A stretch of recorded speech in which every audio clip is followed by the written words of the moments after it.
If you saw the Bleeding Cool article about Mark Waid replacing, i.e. firing, a black female creator and hiring his girlfriend, you probably laughed at Mark the Strong Protect the Weak Waid. The utter hypocrisy.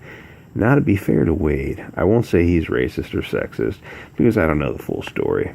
But if the situation were reversed, if Ethan Van Sciver fired a black woman and hired his ex-girlfriend, can you imagine how loud the Mark Waids or Renfamous would squeak? It's the hypocritical double standard that makes me laugh. Rules for thee and not for me. A normal person's first response isn't to call Mark Waid a racist. It's to assume that she was busy with another project, or wasn't a good fit for this specific project, or maybe she just needs more seasoning as a writer. So we, the normal people, give Mark Waid the benefit of the doubt, even though he would never give EVS or Meyer that same courtesy. Truly, to be a Comicsgater is to be the most ostracized, marginalized, and oppressed group there is. It means you will be called a nationalist on social media. You'll be doxxed, they'll try to get you fired, they will threaten your life, your children's lives, your wives. Finally, they will try to get the police to murder you. The crowd of people that follow Renfamous, Mark Waid, and the rest are actual sociopaths. When people criticize the comics that push their propaganda, they can't accept criticism shatters their narrative. After all, the anti-Comicsgaters are authoritarian dictators, or they would be if they had any authority. These NPCs seem to think they have the solution, that there is in fact only one viewpoint, theirs. Dissenting views and diversity of thought is not desired. There is no need for dialogue or debate, because they, of course, are on the right side of history. When you remind them that their side of history gave us Chinese and Russian communism, the gulags, the brutal repression of human rights, and the trampling of civil liberties, their response is that when they are in charge, things will run smoother. Of course, they will have to kill a few 100 million wreckers, but after they kill these impediments to progress, they will have a workers' paradise. Of course, they will need to keep the gulags open, because they must be watchful against wrong thinkers. What these kids don't understand about revolutions is that they are the useful idiots who will disappear after a strong man seizes power. Strong men in power don't like when there are people around to remind them that their feet are made of clay. So my point is, Mark Waid is Stalin, and Renfamous is Molotov. Not exactly, though Waid certainly has the ego of Stalin. If you listen to a Comicsgate show, you'll hear connections being made. Artists talking to writers and colorists, finding letterists and editors. There are dozens of Comicsgate projects and more Comicsgate adjacent projects. I know War Campaign jokes about Comicsgate adjacent, but I wonder maybe it would be a good thing for Comicsgaters to interview these adjacent creators. I assume they're saying, we are scared to claim Comicsgate, but we see that Comicsgate money and we want a piece of the pie. I wonder if we get these people to do interviews about their projects, what would happen? Would they get blacklisted by Marvel and DC? I assume that they know, one, the mainstream industry is shrinking, and two, they probably were never going to get hired in the first place. Honestly, Comicsgate is probably a better choice anyway, or at least not a death sentence. There are very few top-selling books anymore. There are more Kwanzas and Visagios than Al Ewings and Mark Waids. So if you think Comicsgate is poison, it is and it isn't. Yeah, it's going to hurt your chance with NPC Comics, but that was a long shot anyway. I'm not saying Comicsgate is gold mine. It isn't. It's more of a good side job. Don't quit your day job, but if you have a passion for this art form, you can start a YouTube channel or other social media presence, and once you get a large enough following, you have a decent chance of selling your comic. Say you're a great artist, but you're not comfortable on a microphone. I know the feeling. Just team up with someone who is. Maybe one day there will be a Comicsgate variety show. Right now there is only Comic Artist Pro Secrets. We need more channels like his. Think of EVS as the anchor store in a mall. Insert the millennial joke here. He brings in traffic, sells his frog book, but there's plenty of leftover money and demand. So he has on guests and sells their books also. But right now there's more demand than supply. People want entertaining content in the form of a fun YouTube channel, but they'll also buy your books. But you can't sell your books unless, one, people know about them, and two, they like you enough to spend $40. People didn't buy Myers or Tug's books because they were in love with the story. They paid $40 because they want to support Tug and Meyer. You aren't selling a comic book, you are selling yourself. There is the professional Comicsgate side, Ethan, John Malin, Mike Miller, but there are plenty of less experienced guys who have successful campaigns. Some critics of Comicsgate said sales are based on triggering the liberals. This is partially true. If I have to pay Mike Miller $100 to trigger the NPCs, then yeah, it's worth it to me.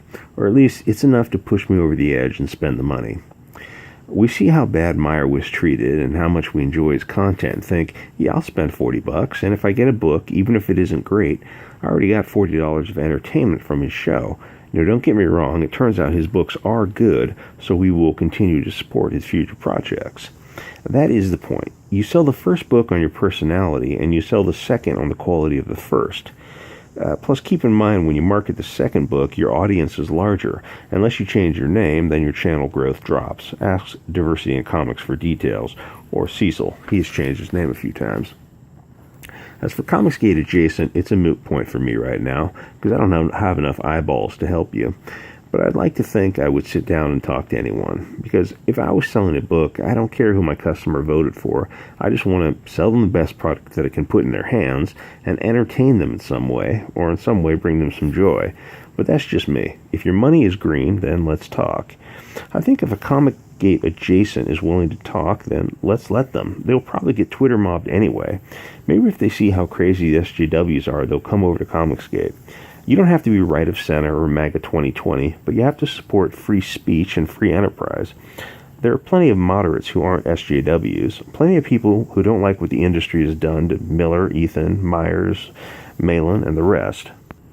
Another thing about Comicsgate compared to anti-Comicsgate, Comicsgate is having more fun, a lot more fun. There is less of a disconnect between the best-selling professionals and the rank amateurs. In fact, it is a weird business model where the top seller, Ethan, will actively help his competitors. It's also different in that you have to promote your own material. There's no name recognition. You aren't selling Spider-Man, you're selling yourself. But there is a growing infrastructure of fellow YouTubers who will help give you a little boost. One of the NPCs at Mainstream Comics was making fun of Comicsgate having to sell their own books. But then the next scene is Mags sitting at an empty convention center. She posted, "This sucks."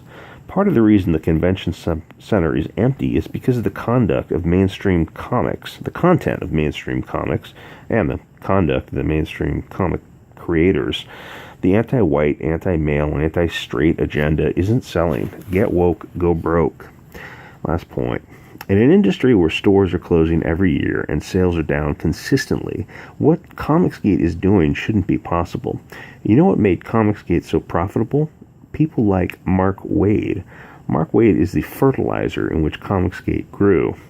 Yeah, I love that analogy. You're watching history, the birth of a new industry and the death of an old one. Anyway, if you made it to the end of the video, thank you. Remember, we the customer make Comicsgate possible.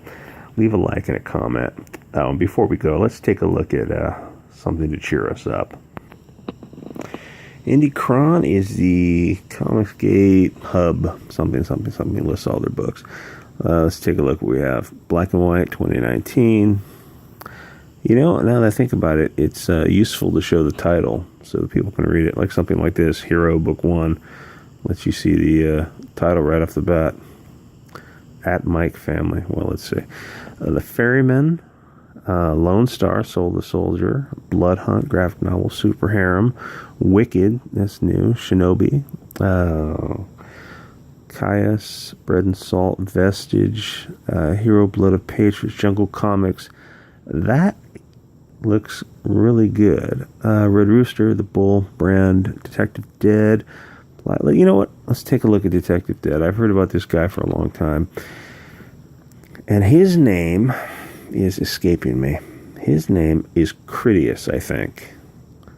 I think his name's Critias. Critias. Looper, Eduardo. Maybe Donald did the cover. Pretty good cover. Campaign details in demand. Right off the bat, real solid art. Must be, I don't know what period it is. That gun looks like, oh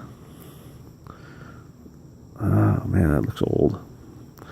Let's see what we have. Oh, okay, here, I think I remember this story from a long time ago. Something about the guy is killed in one time period, like the 20s or something, and he's reborn in the modern era, and he's a detective in the modern era, something like that, something to do with past lives.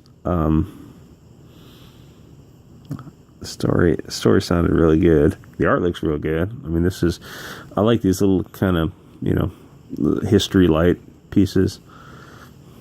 You sure about this? You know what I can do?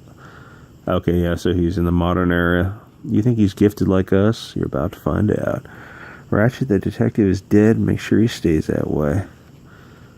Hey, that looks pretty good. I'm glad I clicked that. Detective Dead by Critias. Funding $37,000, but I think if you click on the page, it will take you to. It will show you that it's more than $37,000. Okay, I just clicked on this one kind of at random. It's Downcast by Clint Stoker. He has a YouTube channel. Maybe the YouTube channel is called Downcast. I don't remember. Will this take me to the art? Okay, once on the summer solstice, the goddess of the stratosphere took a piece of the sun. Hey, you can't go in there. She gave it to her children. 32,000 feet to Capitol building. But not all children behave. And they'll be punished for perverting her power. Text is a little small for this little, I think this is only a 7-inch screen. Politicians use Mother's gift to raise their filthy city. Now the city's strata belongs to Mother. It will house only her most faithful children. What is going on? This looks better than I suspected. The unfaithful shall be cut loose. It feels kind of cyberpunkish. It's funny. I looked at this first, and I didn't like the art. I didn't like the cover art, so I never clicked it till now. And this thing's been up there for forever, and it's funny. I saw this. This was the first image I saw, and I saw this, and I thought, it's not for me. I don't like the art. But I didn't realize the story. It's funny how the first appearance sells you or doesn't sell you on a book, but the story kind of this one, this cyberpunk vibe. I don't know if it's cyberpunk, but you know what I mean. Futuristic flying cars, floating cities, that kind of thing. I'm not sure what that genre is called, but that kind of drew me in. Anyway, leave a like and a comment. Thanks for listening.